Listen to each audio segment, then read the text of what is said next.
At a family dinner, my husband's parent turned to him and said, "You can still get an annulment. It's not too late." My husband laughed uncomfortably. I smiled, placed a document on the table, and said, "I was thinking the same thing, read this." Their eyes widened as they realized it was their own disinheritance papers. I didn't grow up rich. My parents worked regular jobs, I had student loans, and I never expected some kind of fairy tale romance.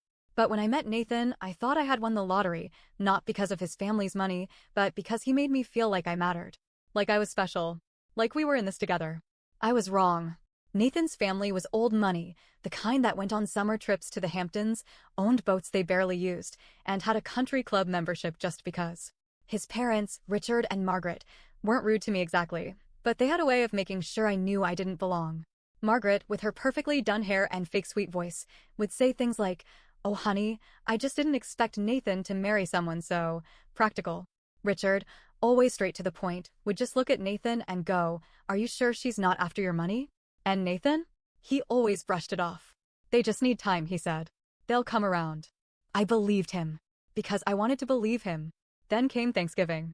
We were at his parents' house, a ridiculous mansion in Lake Forest, Illinois. The kind of house with 3 living rooms, marble floors, and a dining table that could seat 20. The kind of house where I was always afraid to touch anything. It was me, Nathan, his parents, his younger brother Daniel, and a few extended family members. Dinner was tense. It always was. Margaret made little digs about my dress. "Oh, I love how you don't care about labels." Richard asked if I still worked at my job, as if I would magically stop needing to pay my own bills. Nathan just smiled and changed the subject, because that's what he always did. Then, right as dessert was being served, Richard set down his glass of wine, looked straight at Nathan, and said, "You know, you can still get an annulment. It's not too late." The whole table went silent. Nathan gave this awkward laugh, shifting in his chair. He glanced at me, expecting me to just ignore it like usual. I didn't. I pulled a document from my bag, placed it on the table, and slid it toward Richard and Margaret. "Funny," I said, smiling. "I was thinking the same thing. Read this." Margaret's hand froze on her wine glass. Richard's face twitched like he wanted to yell, but hadn't decided how loud yet. Nathan frowned. "What is that?" Margaret, being nosy, snatched it up first. She barely got through the first line before her eyes widened. Richard leaned over, read a few lines, then turned red. It was their own disinheritance papers. See, Nathan's family had a trust fund system. If he got married without a prenup, his parents had the right to change or revoke his inheritance. They had been counting on that clause. They had been waiting for the right moment to pressure him into an annulment, then sweep everything back into their perfect little family circle. What they didn't know. I had found out about this 6 months ago, and I had been busy. Nathan never told me about the clause. I accidentally found out at a country club event. Richard was talking to another rich old guy about being patient and letting Nathan see reason. I played dumb, but after that, I started looking. I went through everything. Nathan's emails. His bank statements. His texts. That's when I found the other bank account. The one his parents had been depositing money into every month. They were paying him to stay married for now, while they worked on convincing him to leave me. And Nathan? He had been letting it happen. That's when I realized he was never on my side. He never defended me. He never stood up to them. He just went along with it, hoping they'd either give up or that I'd magically decide to leave. So I stopped playing nice. I hired a lawyer. I had 2 options: file for divorce and fight it out in court, or be smarter. That's when I learned about postnuptial agreements. A postnup is like a prenup, but signed after marriage. So I had a lawyer draft one up. 50% of all assets acquired during the marriage? Mine. Full ownership of our condo in Chicago? Mine. Legal fees if we divorced? Paid by Nathan. Then I tricked Nathan into signing it. Not by lying, oh no, I just counted on him being lazy. His dad always handled the fine print for him, so when I slid the document across the kitchen counter and said, "Hey, my lawyer just needs this signed for some tax stuff," Nathan barely glanced at it before signing. I made 3 copies. Then, I sent one straight to Richard and Margaret's lawyer with a little note. "You might want to check what your son just agreed to." The phone call I got that night? Margaret was screaming. Richard was furious that Nathan had been so careless. Nathan? Confused. He didn't even realize what he signed until it was too late. And now, as they sat there at that ridiculous Thanksgiving table, staring at their own disinheritance papers, it hit them. I had won. Margaret's voice came out strangled. You can't be serious." "Oh, I'm very serious," I said. Nathan finally grabbed the papers, his face twisting. What the hell is this? You tell me, I said. You're the one who signed it. His hands shook as he read. His eyes darted from the paper to me, then to his parents. Babe, I held up a hand. Don't. Just don't. Because in that moment, as he sat there looking at me like I had betrayed him, I realized something. He never thought I would fight back. He thought I would just take it. Richard stood up, fists clenched. You think you can just take what's ours? I leaned back in my chair, completely calm. I think you should read the last page. He did. And when he got to the final clause, his mouth actually fell open. Nathan owed me alimony. A lot of it. I had taken everything they tried to protect. Margaret made this choked, gasping sound, like she was going to faint. Nathan ran a hand through his hair, eyes darting between me and his father. And me? I just smiled. Because this was just the beginning. Margaret's face was blotchy, her carefully applied makeup cracking under the weight of pure, seething rage. Richard, usually the composed one, was gripping the edge of the table so hard his knuckles had turned white. Nathan? He just looked lost. Like his entire world had crashed around him in the span of 5 minutes. And honestly, it had. Because he never expected me to fight back. He thought I'd be the quiet, agreeable wife, the one who would just roll over while his parents schemed behind my back. Too bad for him, I had other plans. I didn't move from my chair. I wanted to watch them process it all, the way Richard's hands trembled when he realized I had taken everything they tried to protect, the way Margaret looked like she was going to be physically sick. They had tried to play me, and instead, they played themselves. But then, something happened that I didn't expect. Nathan started laughing. A low, bitter, almost hysterical laugh. So that's it? He tossed the papers onto the table and leaned back. You think you've won? I tilted my head. I don't think I won, Nathan. I know I did. His jaw clenched. He looked at his parents, as if expecting them to swoop in and fix this mess. But they couldn't. I had made sure of that. Richard sat down, his voice a forced calm. You're not getting away with this. I smiled. Oh, but I already have. Margaret, still looking dazed, whispered, You ruined him. And I almost laughed. Ruined him? No. He ruined himself. He was the one who let them control him. He was the one who hid things from me. He was the one who took their money, knowing what it meant. I just made sure he faced the consequences. Nathan leaned forward, his hands gripping the table. You think you're so smart, don't you? His voice was tight, angry. What do you even want, huh? Revenge? Is that it? I didn't answer right away. Because honestly, I hadn't even thought of it as revenge. At first, it was just self-preservation. Making sure I didn't walk away with nothing. Making sure they didn't get what they wanted. But now, looking at their faces, the absolute shock and rage, I realized something. Maybe I did want revenge. And maybe I wasn't done yet. I leaned in, lowering my voice just enough to make them all lean forward instinctively. I don't want your money, I said. I don't want your family name. I don't even want Nathan. Nathan flinched. I just wanted to show you that I am not someone you can step on. You tried to control me. You tried to get rid of me. But you forgot one thing. Margaret's lips parted. And what's that? I smiled. I'm smarter than all of you. Silence. And then, Richard snapped. He shoved his chair back, slamming his hands on the table. The wine glasses shook. A fork clattered onto the plate. He stopped himself, taking a deep breath. His voice, when he finally spoke, was calm and cold. This isn't over. I didn't doubt it. People like them? They never let things go. But I had expected this. I had planned for this. What I didn't expect was Nathan's next move. He reached into his pocket, pulled out his phone, and, without breaking eye contact with me, dialed a number. Yeah, he said, voice clipped. It's me. We have a problem. A pause. Then, he stood up, staring down at me with an expression I had never seen before. You wanted a war? His voice was low, dangerous. Fine. You've got one. And for the first time that night, I felt something cold settle in my stomach. Because I had prepared for his parents to fight back. I had prepared for lawsuits, for financial battles, for legal threats. But I hadn't prepared for Nathan to fight me too. And that was a mistake. Nathan's voice was low, controlled, but I could hear the edge of something dangerous in it. You wanted a war? Fine. You've got one. I didn't know who he called. But from the way Richard and Margaret immediately calmed down, the way their eyes shifted from anger to satisfaction, I knew one thing for certain. Nathan had just changed the game. My heartbeat slowed. Not out of fear, but because something inside me had just snapped into place. I had been playing defense. No more. I stood up, my hand steady as I smoothed out my dress. Good, I said. I was getting bored of playing nice. Nathan's lips curled into something almost like a smirk. And that's when I realized, He had been waiting for this. For months, maybe even longer.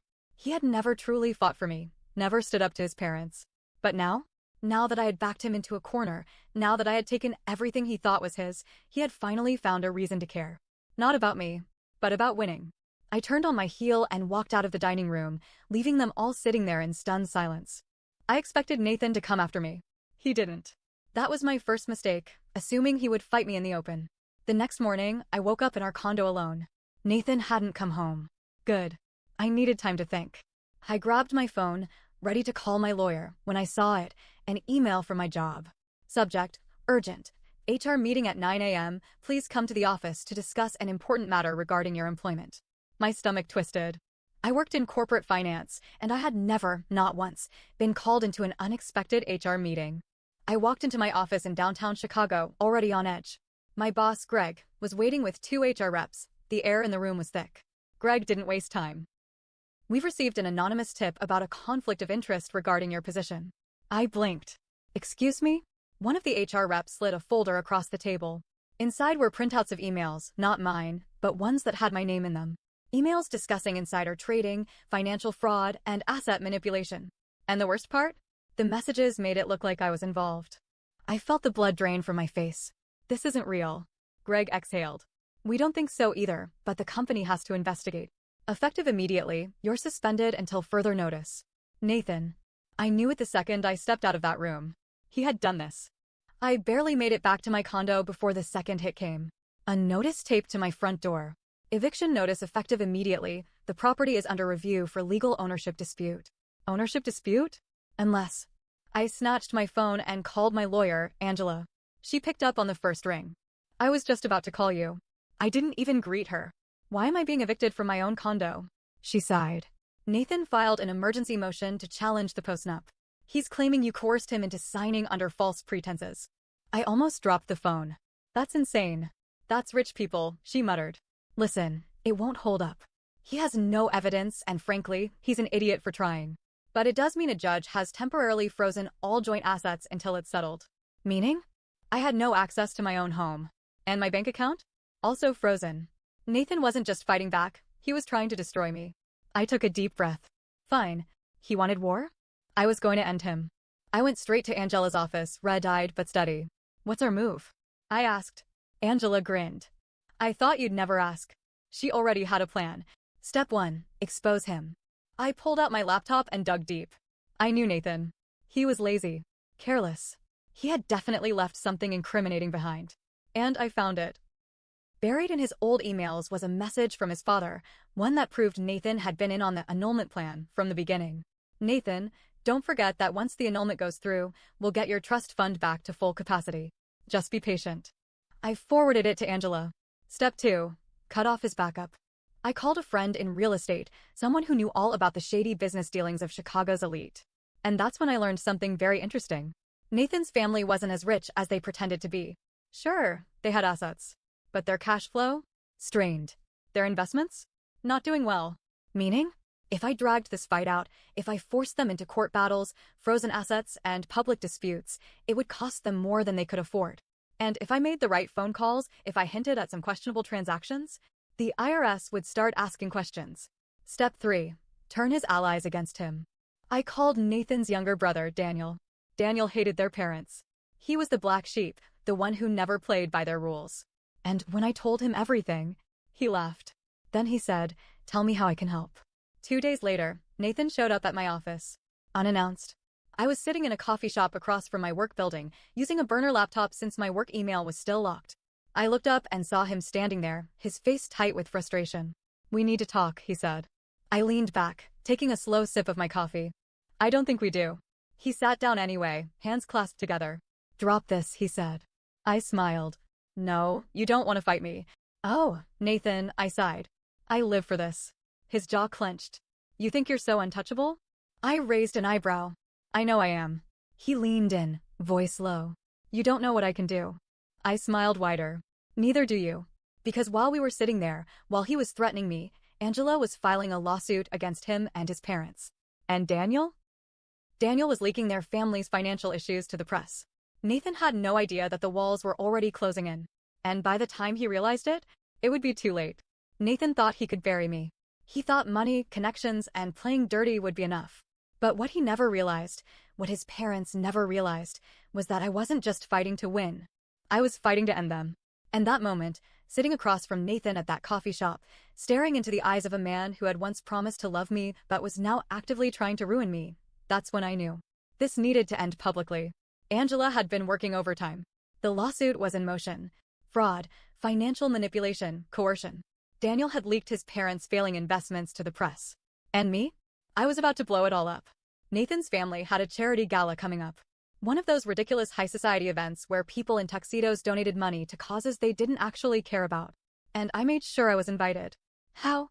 Well, let's just say Margaret's personal assistant hated her. A few well-placed words, a donation in my name, and suddenly, I had a seat at their most important event of the year. The same event where Nathan's parents planned to announce a massive business deal. The same event that would be crawling with reporters. I walked into that ballroom like I belonged there. Silk gown, heels that clicked against marble floors, a glass of champagne in hand. Nathan was across the room, talking to his father and a few investors. Margaret was near the stage, all fake smiles and careful posturing. They had no idea I was there. Until I walked right up to the microphone. A reporter, recognizing me from the leaked lawsuit, turned his camera just in time. I tapped the mic. The sound echoed through the ballroom. Every head turned. Nathan, mid-sip of his drink, froze. Margaret blanched. Richard took a slow step forward, face darkening. What the hell are you doing here? I smiled. Since this is a charity event, I figured I'd donate something. A pause. Then, I pulled out my phone. Let's talk about fraud, I said. Someone gasped. Richard went rigid. I clicked a button on my screen, and every massive screen in the ballroom lit up, showing the email exchange between Nathan and his father. The one where they openly discussed their plan to coerce him into an annulment, hide financial assets, and pay him off. The room exploded. Journalists scrambled for their cameras. Gasps, whispers, people turning toward Nathan's family in shock. Margaret staggered back like she had been slapped. This is a lie. I held up another email. You mean like this one? Where you literally tell Nathan to be patient while you find a way to revoke his marriage benefits. A photographer snapped a picture of her horrified expression. Nathan lunged forward, his voice a low growl. You insane, I said, holding up a hand. I'm not done. I turned to the investors, to the business elites who had been backing Richard's next big move. You might also want to know that Richard has been using company funds to cover personal losses. Dead silence. Then, chaos. Richard's face drained of color. You bitch. Oh, now you're mad? I asked, tilting my head. I thought you liked playing dirty. Nathan grabbed my wrist, yanking me toward him. His voice was low, desperate now. You have no idea what you've just done. I yanked free. Oh, I know exactly what I've done, I said. And then I walked out. Within hours, it was everywhere. The leaked emails. The financial investigation. The complete and utter collapse of Nathan's family name. Margaret hid from the press. Richard stepped down from his company. Nathan? Nathan called me. At first, angry. Then? Begging. I get it now, he said, voice cracking. I should have chosen you. I let out a small laugh. Yeah, you should have. And then I hung up. Nathan lost everything. His trust fund? Gone. His reputation? Destroyed. His family? In shambles. And me? I sold the condo. Moved to New York. Started over. I wasn't rich, but I was free. And after everything, that was worth more than any trust fund ever could be.